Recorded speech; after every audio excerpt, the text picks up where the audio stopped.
We have several important projects and initiatives happening right now, but one of the most important is Foster Care Month, National Foster Care Month. It's a month dedicated to highlighting all the ways that we and our partners are working every day to improve the foster care system in Arkansas for the children, for their families, for foster parents, and for our staff. We are so fortunate to have the leadership of Governor Sarah Sanders in that effort. Since the day she set foot in office, she has been a champion for children and families. Mom of young kids with lots of stories to tell.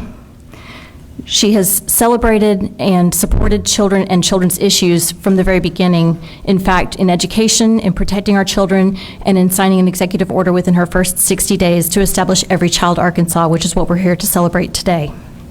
We are so proud to work with Governor Sanders on finding smarter, more efficient, and more effective ways to impact the children and families engaged in our foster care system. We know that all children, if they can't be in their homes, deserve to be in a safe and supportive home. Please help me welcome Governor Sarah Huckabee Sanders.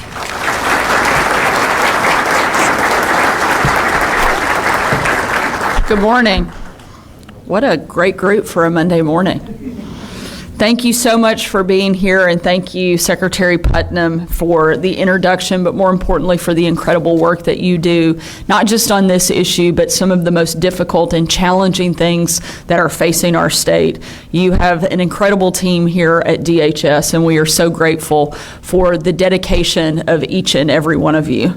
I know we're also joined by several members of the legislature, some of whom are actually foster and adoption parents, but all of whom are supportive of our foster families across the state. So thank you so much for being here and for your work on this issue.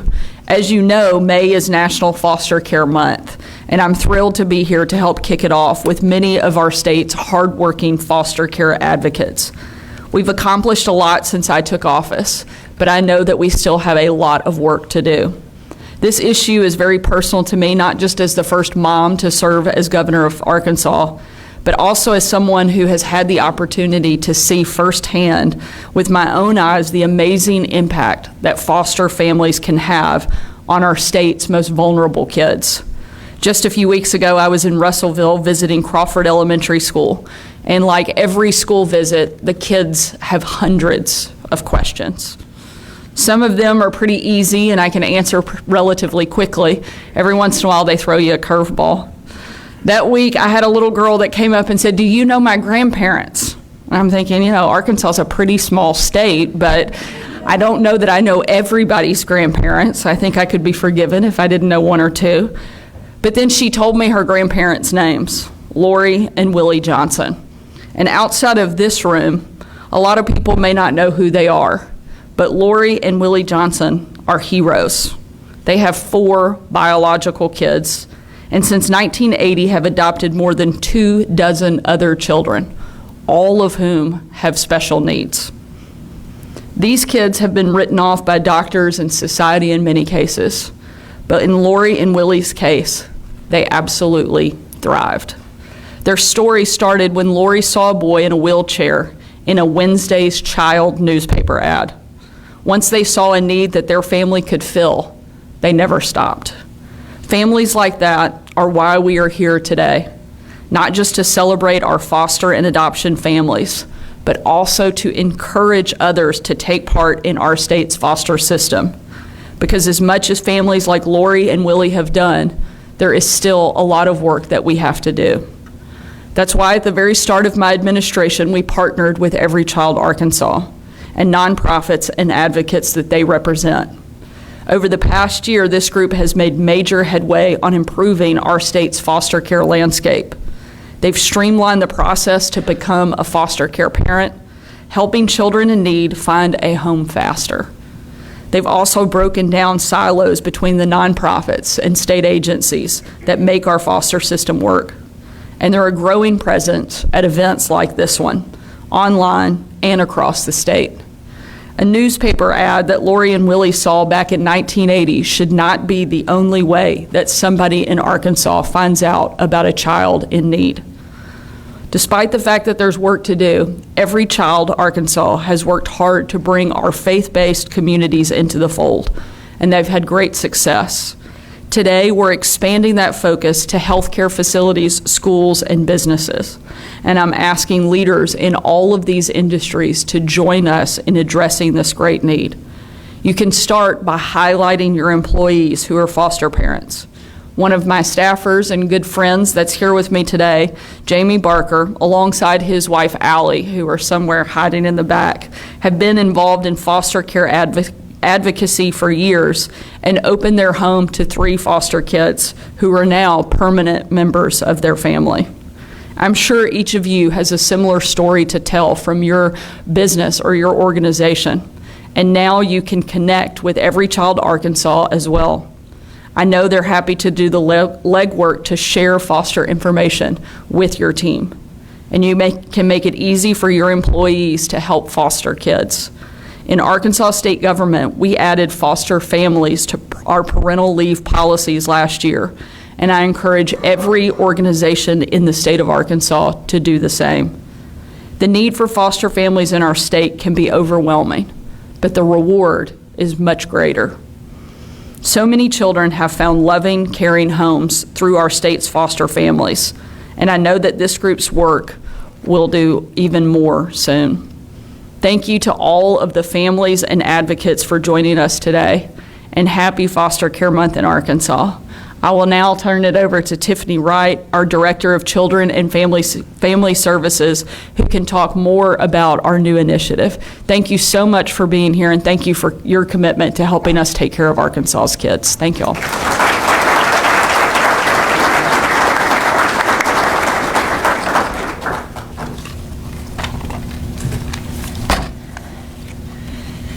Thank you, Governor, for your leadership on this very important effort.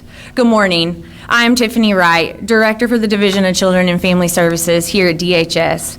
And like you heard the Governor say, it's National Foster Care Month, and it's a perfect time to launch a new campaign that makes a concerted effort to engage 3 groups of people that we believe have a real impact on the lives of children in our state. Our goal, in partnership with Every Child Arkansas, is to have more than enough foster homes across the state with emphasis on older youth and also large sibling groups, because we believe every child in our state deserves a safe, stable family every day. Today, I'm asking for you to get excited, collaborate, and walk alongside us during this campaign effort. And like you heard from the Governor, we're focused on these 3 groups: education, healthcare, and businesses. Our ask to the professionals and their leaders is to first join us on this effort and then celebrate, support, and inspire. Celebrate our current foster parents in each group to show that it is possible to be both a dedicated, valued employee and an amazing foster parent. You might want to highlight these parents on your social media or internal newsletters, and you can use our super cool new tagline, "We can do it, you can too." Support foster families in their specific profession by affording them the same flexibility and benefits as other parents. And inspire others in each group to become foster parents just like their colleagues. Just a few weeks ago, a school counselor took in a sibling group of 5. That commitment allowed those children and youth to remain in their school with familiar faces connected to their community. Can you imagine the impact? You enter foster care and you get to stay in your community. You're not moved across the state to a stranger foster home. You're staying with someone you know, someone who cares about you that you were already seeing on a daily basis. Or on a more personal level, when I was a frontline family service worker, I had a doctor in the community that stepped up and helped both parent and the child in foster care on a very complex and medical case. The knowledge that doctor brought impacted our case so that we could make good, impactful decisions for that child in the case. These are just some small examples of the critical roles that these professions play in the lives of children, and why DCFS and Arkansas, Every Child Arkansas, is asking for leaders in these professions to celebrate, support, and inspire. And because our kids deserve all of our best efforts, I'm honored to introduce our next speaker, because we definitely cannot do this alone. Please welcome from Arkansas Baptist and Children Family Ministries, Dr. Derek Brown.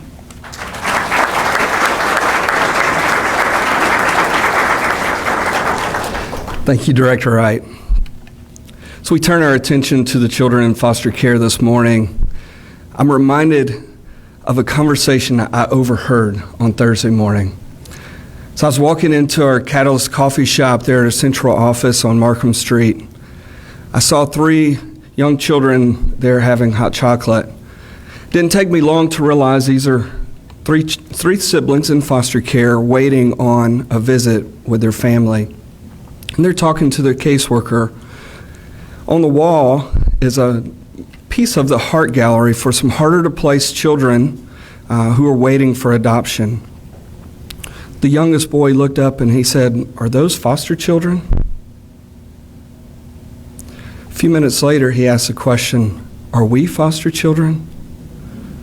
And I thought, there are identity-defining moments happening right now as he understands who he is in relation to the situation that he's in. Just a couple minutes later, I heard his older sister counting, and I look over as I'm making my cup of coffee, and I see her 1, 2, 3, all the way 29, 30, 31. I had never counted the number of pictures on that wall, but apparently there are 31. And here's what she said next. That's 31 kids who are going to get adopted. Some of those kids have been waiting for a long time. But I thought at that moment, they're counting on us. To see that little girl's face and to know that she is counting on us. She's counting on our church leaders to make that happen. She's counting on our business leaders to make that happen. She's counting on our healthcare workers to make that happen. She's counting on you, our educators, to make that happen. She's one of 3,634 children who are counting on us today to make something happen so that they can get to permanency, to provide a safe and loving foster home while they are in a state of transition, while they can't live with their biological families. But it's deeper than that. Not only are they just counting on us, but I realized at that moment, she believes in us. She believes it's going to happen. I don't know about you, but I don't want to be the one to let that little girl down. She sees things like this and she believes that it's going to happen. She trusts that she's going to be taken care of. She trusts that those kids on that wall, because we're saying they're adoptable, you know what? She believes they're going to get adopted. She believes in you, Arkansas. She believes in you, church leaders. She believes in you, business leaders. To her educators, she believes in you. To the healthcare workers who have the opportunity to make a difference, she believes in you. And so a final word to our 1,388 foster families who said yes, who said we will make a difference, who said we will take one of the hardest challenges and make a difference where it's needed most. Thank you. Thank you for giving children like this little girl and her 2 brothers a chance to believe in something, a chance to believe in hope, the knowledge that there are people out there who will make a difference, who will protect them. We will fight for the children and families of Arkansas. I am so proud to represent Arkansas Baptist Children and Family Ministries and our ministry, Connected Foster Care and Adoptions. And bigger than that, I am proud to represent Every Child Arkansas, because I realize it takes more than me, it takes more than our organization, it takes all of us working together. And that's what this is about. Together, we will fight. Together, we will give children like that little girl something to believe in. She's counting on us, and she believes in us, along with the 3,634 other children in foster care today. They are counting on us. They believe in us.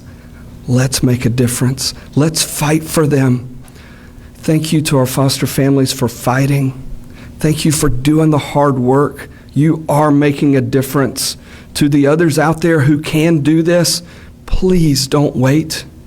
There are children waiting. They've waited long enough. Let's rally together and make this happen. We will fight together and make a difference. Now I get the incredible opportunity to introduce to you one of our foster families, Jordan Summers, a fierce advocate for foster children.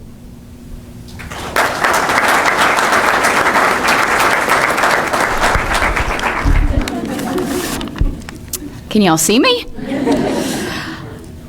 Whew, y'all feeling it? My name is Jordan Summers, and first I want to say what an honor it is to stand here right now, not just with our state leaders in this work, but in front of you guys, our fellow Arkansans, neighbors, friends. And such an honor to get to speak from this platform on a topic that transcends, or should transcend, any political affiliation or personal agenda. To get to speak on a topic that I honestly don't think there is a topic more important than this to be spoken from the highest platform to the most people with the most passion.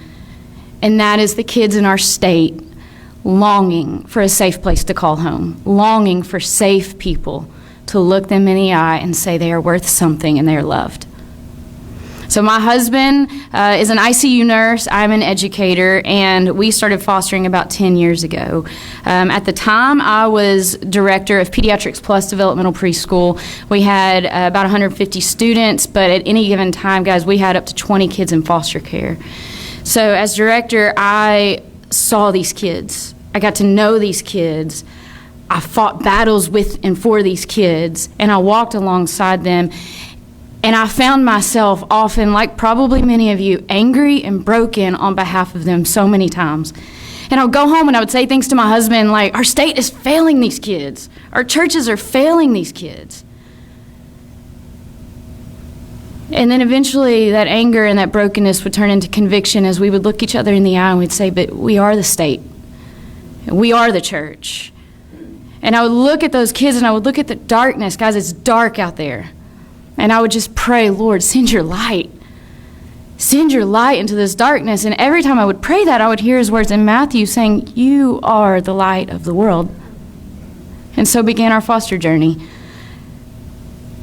And we fostered for several years while doing the work that we were doing until eventually one placement that we had for 2 years, we adopted him and he became our son. We continued the work in this field, training other families, advocating, speaking, doing trauma trainings, whatever we could do. And then eventually a few years ago, I discovered connected foster care through Arkansas Baptist Children and Family Ministries, and I knew these private placement agencies, these organizations partnering with our state were going to change the state. And I said, I want to be a part of that. And I started doing work with them. But guys, last year, Marty and I found ourselves in a very familiar place of that anger and that passion and that brokenness burning, but this time more specifically for the sibling groups and the older kids. We didn't have the capacity. It made no sense. We're insane. But we had reopened our home in January. And in February, I haven't even told you this, Dr. Brown, we took in a 15-year-old who's on that heart gallery, who's been in 21 placements since 2018. And I will not stand here in front of you and say it's been easy. I will stand here in front of you and say we have been wrecked. We have been exhausted and stretched and bruised and hopeful and hopeless and excited and angry and all the things. But I can stand here and tell you that that girl is a different child than she was 3 months ago. And it's not because of the driver's license that she's gotten or the braces on her face or any of that. It's because she's had a human look at her, hold her, touch her, love her, and tell her that she is worth being in a family. And I know, guys, I know when we mention the word foster care, immediately, anywhere I go, I am met with an immediate criticism of the system. Oh, the system's broken. We're not getting in the system. And you know, they're not all wrong, because you know what? Kids were never meant to be raised by the system. The system cannot heal broken hearts. These kids don't need the system. The system is doing what they have to do because they need humans to step into it and meet these needs. And I just have to say on behalf of these kids, y'all, they're longing and they're waiting for someone to step in, to see them, to know them, to hold them, to speak to them. Yesterday morning, I found myself on my front porch with coffee, trying to have a quiet moment, y'all know? And these two kids came out to the porch with me. And it's a moment I'll never forget, because as I was thinking about this and preparing for this, I just started laughing because I looked next to me on either side, and there are these two kids whose skin tones don't match mine, who don't have my genes. One doesn't have my last name. But they have my home and my family and my heart. And there was not 1 second in that moment that I did not look at them and feel in my bones they are worth it. And so, is the system broken? Yes, it will always be, as long as the system's trying to fulfill human need. But just like I, as an educator, I'm going to step into a faulty education system anyway, and I'm going to teach anyway, because you know who's always going to be there? Kids. Regardless of policies passed, decisions made, and opinions and personal agendas we have, there are real children showing up every single day in the education system, and they need a real teacher, a real human to look them in their real eyes and teach their real hearts and their real minds. And if I don't do it, who will? And my husband, he's going to walk into a faulty healthcare system every day, regardless of policy, regardless of things he disagrees with, and he's going to show up anyway, because you know who's inside that system? Real humans with real sicknesses, real injuries, who need real help, real compassion, and real healing. And that's how I look at this system. Is, guys, can we as a state look beyond the broken system and see the broken children in the system? Can we look beyond and say, hey, as these systems will never be whole as long as they're trying to meet human needs? But can we see these children and say they are worth it? Now, is fostering hard? It's so dadgum hard. But do you know what's harder? Being a kid in foster care. Is the system broken? Sure. You know what's more broken? Those kids' hearts. And so I know you guys hear the horror stories of foster care. I know. Because that's what makes the news, that's what makes social media, that's what makes your gossip circles.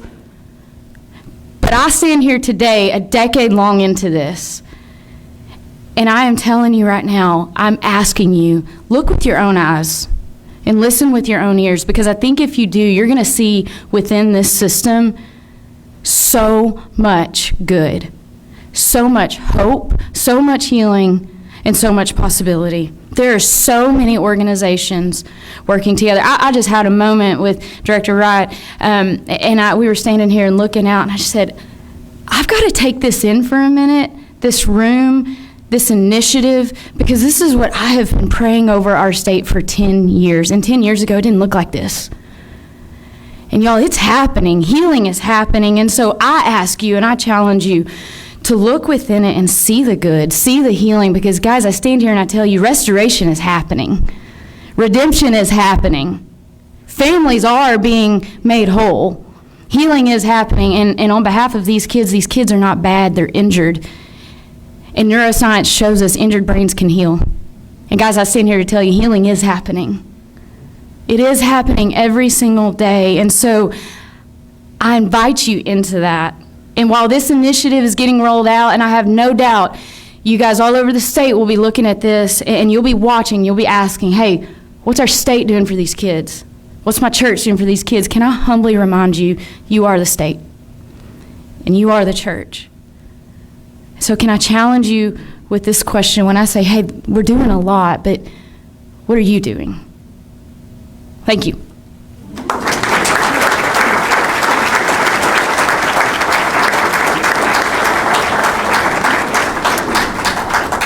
I just want to say thank you again with sincere gratitude for coming today. Thank you, Governor. Thank you, Secretary Putnam.